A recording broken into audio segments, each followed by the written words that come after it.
Assalamualaikum warahmatullahi wabarakatuh. Halo teman-teman semuanya. Perkenalkan, nama aku Syifa Zahra Maulesjaya dengan NIM H540122108. Hari ini akan menjelaskan materi dari ekonometrika mengenai data time series ArcGuards dan bagaimana sih cara kita demonstrasi di aplikasi Stata. Oke, kita next.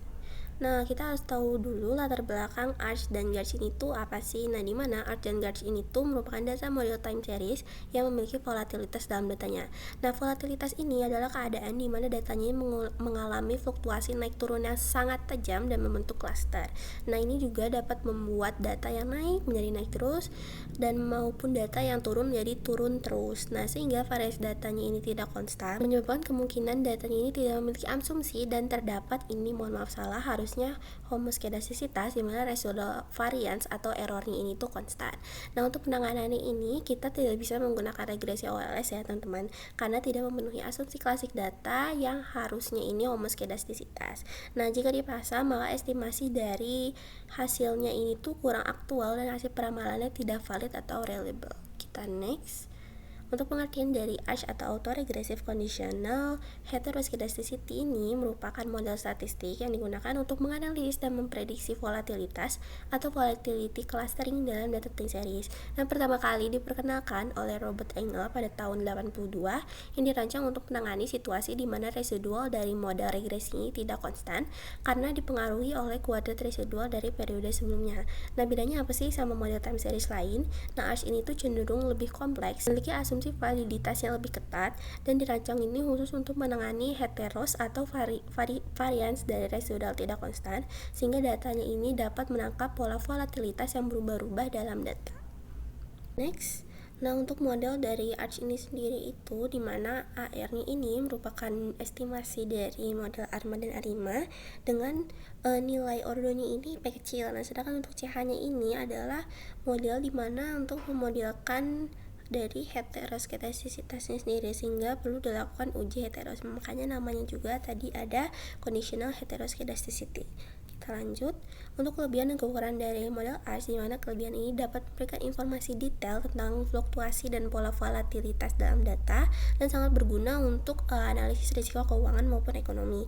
Dan untuk kekurangannya sendiri karena dia memiliki nilainya ini kompleks gitu. Nah, nilai Q yang digunakan itu biasanya sangat panjang dan asumsi dari non negatif lainnya biasanya ini juga dilanggar. Kita next. Untuk pengertian dari GARCH sendiri atau Generalized Autoregressive Conditional Heteroscedasticity merupakan pengembangan model dari model ARCH yang dikembangkan oleh Tim Boleslav pada tahun 1986 sebagai perluasan dari model ARCH. Nah, fungsinya ini untuk menganalisis memprediksi volatilitas atau volatility clustering dalam data time series juga. Nah, tapi GARCH ini tidak hanya mempertimbangkan kuadrat residualnya, tetapi dia juga mempertimbangkan dari variance dari periode-periode sebelumnya, sehingga model GARCH ini tuh lebih efisien dalam estimasinya, memberikan peramalan atau forecasting yang lebih akurat dibanding model ARCH, dan dapat mengurangi kesalahan prediksi dan meningkatkan performa peramalan karena mempertimbangkan informasi tambahan dari varians-varians di masa lalunya. Kita next. Untuk model dari GARCH ini, GAR-nya ini merupakan estimasi dari model ARMA dan ARIMA juga, tapi dia memodelkan nilai AR, MA, dan ARMA. Nah, untuk CH-nya juga sama, dimana untuk memodelkan heteroskedasticity, dimana memerlukan adanya uji heteroskedastisitas sebelum kita memodelkan dari model GARCH ini sendiri. Kita next. Untuk kelebihan dan kekurangan dari model GARCH ini memiliki kelebihan dapat menangkap efek clustering dan pola volatilitas yang lebih kompleks dan dinamis, di mana akurasi peramalan yang lebih baik serta pengaplikasian itu lebih luas dan banyak digunakan. Nah, untuk kekurangannya sendiri memerlukan teknik estimasi yang lebih rumit, sensitif terhadap nilai parameter di estimasi, dan kurang efektif untuk data yang memiliki fluktuasi ekstrim atau terjadi perubahan besar dalam datanya ini. Kita next. Nah, untuk contoh penerapannya bisa diterapkan oleh analis atau peneliti atau ekonom yang untuk meramalkan fluktuasi harga aset, peramalan volatilitas harga saham, untuk pengukuran dari risiko investasi juga, jadi tahu peramalan dari risiko ke depan bagaimana. Kemudian ada analisis data keuangan yang terakhir untuk forecasting atau meramal nilai tukar. Oke, kita next. Lalu tahapan-tahapan dari Arch atau Garch ini sendiri, yang pertama ada melihat komponen volatilitas dari data dengan cara kita melihat grafik terlebih dahulu, kemudian kita menentukan model tentatif dari model Arimanya itu sendiri. Nah, kemudian untuk model tentatif ini juga kita pilih model terbaik dengan melihat dari nilai AIC dan BIC-nya paling rendah.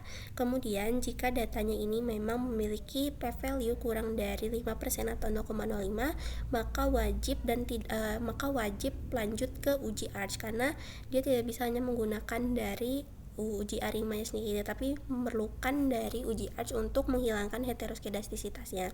Nah, selanjutnya untuk sebelum melakukan uji Arch ini tuh kita memerlukan adanya uji dari heteroskedastisitas, di mana datanya ini mengandung heteros. Nah, yang seperti aku sebutkan tadi, jika p-value ini kurang dari 0,05, kemudian kita melakukan uji Arch dan menentukan model terbaik dari Arch atau Garch itu sama dengan melihat dari nilai AIC dan BIC dengan nilai paling rendah. Yang terakhir melakukan peramalan atau forecasting. Next, nah saatnya kita demo yuk.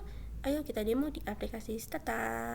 Kita mau melakukan demonstrasi uji dari ArchGarch dari data tipe time series di aplikasi Stata. Nah, kita memerlukan data dong teman-teman. Nah, datanya ini tuh aku dapat dari website yang isinya itu ada tentang kurs nilai mata uang Indonesia, dimana $1 ini itu 1 US dollarnya ini itu, nah ini sebanyak ini di tahun 2023. Nah, jadi ada banyak perubahan kursnya setiap harinya di tahun 2023. Nah, kemudian ini aku copy aja datanya, lalu masuk ke aplikasi Stata. Nah, kita buka ini data editornya, kemudian kita klik kanan dan kita paste variable name. Nah, karena ini datanya bisa dilihat teman-teman, data aku ini warnanya merah dan gak bisa dilanjutkan karena data ada string, maka kita perlu menghilangkan stringnya ini dengan cara kita klik data, kemudian create or change data, ada variable transformation dan encode value labelnya. Nah, ini string ini Stata langsung tahu ya teman-teman untuk string yang ada error datanya ini bagian mana, jadi aku klik ini, dan untuk new numericnya ini aku ketiknya KS, kita klik OK. Nah, maka datanya ini sudah dapat digunakan. Ini biar gak mengganggu, aku hide. Nah, kemudian kita lanjut ke step selanjutnya. Kita balik dulu ke home statanya. Nah, kita akan men-save variabel data kita tadi itu dengan data time series harian, karena tadi teman-teman bisa lihat bahwa cuman ada dari variabel kursnya aja tapi belum ada dari waktunya. Maka untuk men-set waktunya kita klik di command dengan int sama dengan underscore n. Ini kita enter. Nah, lalu untuk variabelnya ini biar bisa dikonversi menjadi data harian, kita perlu klik formula gen new t sama dengan td dalam kurung ini awal tahun data teman-teman ya, dimana aku itu awalnya tadi di 1 Januari 2023, terus kurung tutup plus t-1. Kita enter, balik lagi ke sini. Nah, ini udah ada ya tanggalnya teman-teman, tapi tanggalnya ini tuh masih belum berupa tanggal yang terset gitu di statanya ini. Nah, jadi kita perlu men-set lagi datanya untuk variabel data time series, dimana ini di komennya kita ketik lagi format tanda persen td new t, kemudian kita enter dan kita balik lagi. Kita bisa lihat di sini bahwa nah udah terset di new t-nya ini, bahwa waktunya ini tuh sudah terlihat ada tanggalnya ya teman-teman, dan ini juga datanya sampai 1 Januari. Nah, dimana semua dataku ini sudah terverifikasi sebagai data harian. Dari kita buat men-set data kita dari data ini menjadi data harian dalam 1 tahun, yang dimana kita klik lagi di set new t, boom. Nah, kalau udah seperti ini berarti data kita sudah terverifikasi termasuk data time series harian teman-teman ya, dan datanya sudah bisa digunakan. Nah, yang paling pertama dan wajib banget, kita perlu melakukan uji stasionaritas data. Nah, karena kalau misalnya kita tidak melakukan uji stasionaritas terlebih dahulu, nanti datanya tidak akan akurat dan bisa jadi ada kesalahan di datanya. Nah, maka untuk melihat ini, pertama aku akan melakukan uji statistik tapi yang non formal dulu, yaitu kita klik statistik, kemudian masuk ke time series dan graphs-nya. Nah, uji non formalnya ini tuh kita dengan cara melihat dari grafik. Untuk create-nya ini, ya variabelnya masukin aja variabel yang akan kita analisis. Kita oke, kita tunggu. Nah, ini bisa dilihat ya teman-teman bahwa memang ada fluktuasi yang sangat tajam banget ya, ini turun banget, terus nanti ini jadi naik banget, dan ini turun banget juga. Nah, ini datanya belum stasioner. Nah, maka untuk menstasionerkan secara formalnya, kita bisa masuk ke statistik dan kita klik time series, lalu kita drag ke test, dan ini augmented decaveler unit root test. Nah, ini variabelnya masukin aja yang variabel kita teliti dan kita klik OK. Kita tunggu. Nah, kita bisa lihat teman-teman hasilnya udah ada di sini, di mana tes data ini tuh bisa dikatakan sudah stasioner, di mana tes statistiknya itu poinnya lebih kecil dibandingkan 1%, 5%, atau 10% dari critical value-nya. Nah, di mana minus 6 lebih kecil daripada minus 3, minus 2, dan minus 2. Nah, lalu kita bisa lihat juga di p-value-nya bahwa 0,000 sama dengan kurang dari 0,05 atau 5% dari standar uji stasionaritas data pada umumnya gitu. Jadi bisa aku simpulkan bahwa data ini tuh sudah stasioner di level aja, kita nggak perlu melakukan differencing lagi. Nah, karena sudah seperti itu, lanjut kita ke step berikutnya, yaitu dengan melihat model ARIMA, di mana kita masuk lagi ke statistik, lalu kita ke time series, dan masuk ke graph, lalu parallelogram atau AC untuk melihat dari nilai MA-nya itu sendiri. Nah, kita klik variabelnya KS, ketik OK. Ini kita tunggu dulu. Nah, bisa kita lihat teman-teman bahwa di sini tuh datanya nggak ada yang masuk ke like-nya. Untuk menentukan like-nya ini ada di mana, kita bisa melihat ada dua kata kunci ya teman-teman, bisa keluar masuk atau dia pas banget di garis. Nah, bisa dilihat bahwa di sini like dari parallelogram MA-nya itu nggak pas di garis ada, cuman yang sebelum-sebelumnya tuh nggak ada yang keluar, bahkan nggak ada yang masuk gitu. Dan bisa kita lihat bahwa datanya ini tuh menurun semua. Jika datanya menurun secara pelan seperti ini, bisa dikatakan bahwa datanya ini tuh dying down. Dan jika datanya dying down, maka untuk nilai dari order kecilnya itu adalah 0. Jadi untuk nilai MA nya itu nggak ada ya teman-teman. Nah, kita lanjut buat nyari yang nilai dari AR nya, dimana kita ketik graphs, terus partial parallelogram atau PAC nya, lalu ini variabelnya masukin QS dan kita klik OK. Kita tunggu lagi. Nah, ini udah muncul ya teman-teman, like-nya ini ada di 1, 2, 3, 4, 5, 6. Nah, setelah like ke 6 ini langsung masuk ya teman-teman selanjutnya, maka bisa dikatakan bahwa untuk nilai AR itu cut off di like 6. Nah, jadi untuk model ARIMA tentatif sementara yang kita punya yaitu ARIMA 600. Nah, tapi karena aku tidak ada differencing, nah maka aku bisa disebut datanya ini ARIMA 60 ya teman-teman itu. Ini kita close. Nah, kemudian selanjutnya kita akan mencari model dari yang terbaik gitu. Jadi dari model tentatif tadi kita cari lagi model yang paling terbaiknya. Nah, untuk caranya ini memang harus satu persatu ya teman-teman, dengan membandingkan satu persatu dari model ARIMA-nya, dimana dengan mengetik formula ARIMA, nama variabel KS ARIMA, karena tadi aku 6 berarti 60 0 terus 0. Tapi ini juga bisa kalau karena tadi aku nggak melakukan differencing juga, jadi bisa aja ARMA, tapi aku ketik di sini ini ARIMA. Terus ini noloknya ini biar hasilnya estimasinya tuh langsung ya teman-teman, nggak perlu ada nunggu-nunggu lagi. Nah, kita lihat di sini bahwa sampel data dari 1 Januari 2023 sampai 2024, kita juga bisa lihat bahwa dari koefisien nilai ARMA-nya ini itu masih ada yang lebih daripada 0,05. Nah, maka nilainya ini tidak bisa dikatakan signifikan karena ini di arma yang ketiganya ini tuh nilainya lebih dari 0,05. Tapi kita tetap cek juga dari nilai yang lain, dimana untuk membandingkannya kita perlu lihat juga dari AIC-nya, itu dengan cara mengetik stat IC. Nah, nilainya ini AIC segini teman-teman. Terus aku mau coba juga langsung ke ARIMA 300 kali ya, ARIMA 300. Nah, kita bandingkan juga di sini stat AIC-nya. Nah, kita lihat ya teman-teman, di sini kan tadi ini p-value itu ada yang lebih dari 0,05.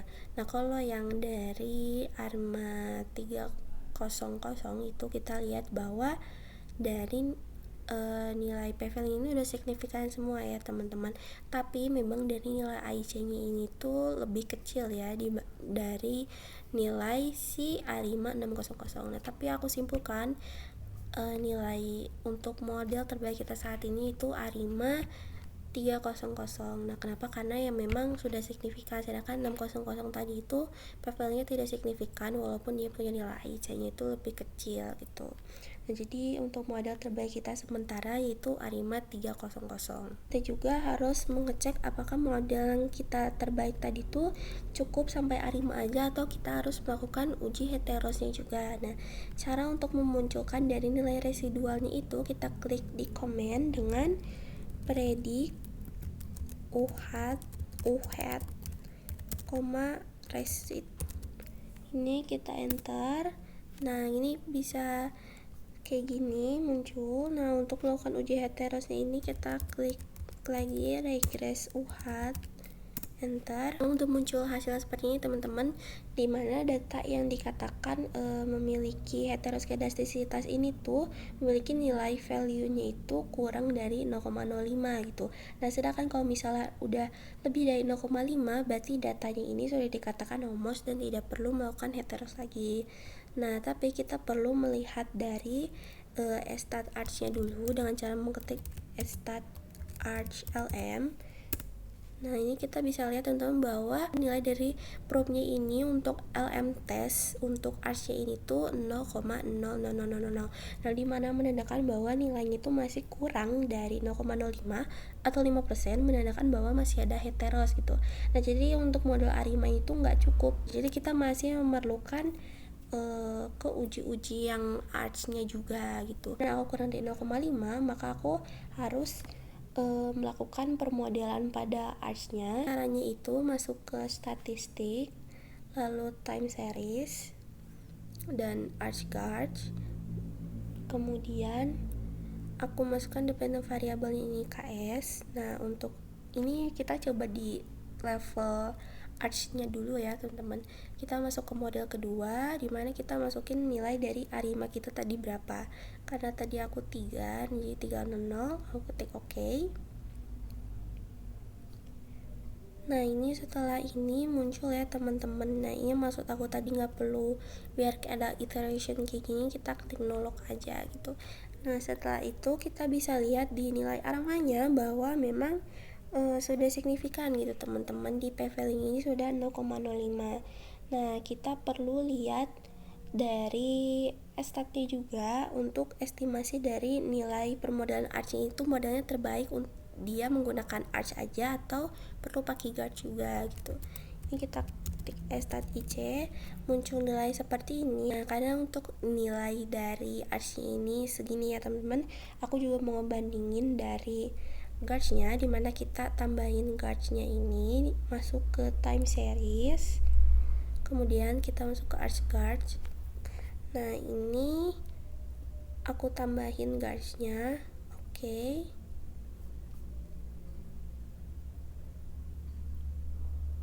Nah, setelah itu kita masukin stat IC-nya juga. Nah, gimana sih cara untuk kita ngebuktiin apakah nilai arch atau guards-nya ini tuh lebih baik yang mana gitu, arch aja atau pakai guards-nya juga. Nah, kita bisa lihat dari nilai AIC-nya ini yang paling rendah gitu di antara dua model ini. Bisa kita lihat bahwa yang pakai guards ini, nah ini juga semuanya udah signifikan dan memiliki nilai AIC-nya 3878. Nah sedangkan untuk yang dari Archie aja tuh 3935. Nah bisa kita lihat bahwa nilai archguardnya ini lebih kecil. Nah berarti nilai yang paling baik untuk pemodelan archnya itu menggunakan guardsnya. Jadi archnya 1, guardsnya 1. Dan untuk nilai ARIMA ini 300. Nah kemudian sebelum kita melakukan forecasting dari nilai arch guardsnya ini, kita perlu menampilkan dari nilai variansnya, dimana kita perlu mengetik predict var underscore guards 11. Ini kenapa aku tulis 11? Karena tadi arch 1 dan guards 1. Terus koma variance. Ini enter. Nah setelah itu kita juga perlu melihat nilai dari simpangan bakunya, dimana kita perlu mengetik gen sd sama dengan underscore guards 11 lagi sama dengan sqrt dalam kurung var underscore guards 11. Enter. Nah kita bisa lihat ya teman-teman di sini bahwa nilainya ini tuh udah masuk tuh. Jadi nilainya ini udah masuk, dan kita scroll ke bawah ini juga sampai bawah gitu, udah ada untuk predik dari nilai varians dan simpangan baku dari datanya, tapi masih pakai data asli atau di dalam observasi kita. Mulai dari forecasting simpangan baku untuk dalam data kita ini, kita perlu mengetik di comment yaitu tsline sd underscore guards 11. Enter. Nah ini kita bisa lihat teman-teman kalau misalnya memang masih ada fluktuasi cukup besar, tapi ya memang nggak separah yang di awalnya. Dan ini juga dari plot simpangan bakunya. Nah kalau mau kita lihat forecasting di luar data kita, sebelum ini nambah di ujung sini, kita juga perlu menambahkan untuk dari periode waktunya dulu dengan cara ketik ts taspen, aku mau nambahin misalnya 15 periode ke depan, berarti 15. Dan kita enter. Nah kita lihat lagi di datanya, data editor, di mana ini dia sudah masuk tuh, udah ada ya untuk wadah untuk 15 periode ke depan forecastingnya. Kita balik lagi ke home-nya. Sekarang saatnya kita ke forecastingnya. Nah untuk forecastingnya ini tuh kita perlu mengetik lagi dari yang model terbaik ini, dimana ARIMA KS nolog. Nah kita enter, pakai nolog ini biar cepet ya teman-teman, langsung ping langsung keluar itu. Nah kemudian kita perlu melakukan forecast dari nilai kurs dari ARIMA terbaik ini dengan cara ketik predict nama variabel dimana KS F, y dynamic dalam kurung TD ini tuh waktunya. Nah dalam kurung kita akan melakukan forecasting di mulai kapan gitu, karena aku melakukan forecasting di 2 Januari 2024, maka aku ketik 2 Januari 2024. Terus ini jangan lupa tutup kurungnya 2 kali. Nah ini seperti ini.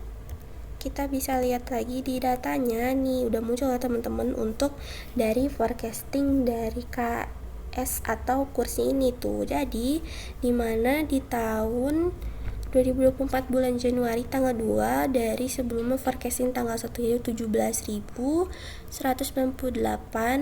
rupiah untuk 1 US dollarnya. Nah untuk 2 Januari itu menjadi 21.165 rupiah gitu.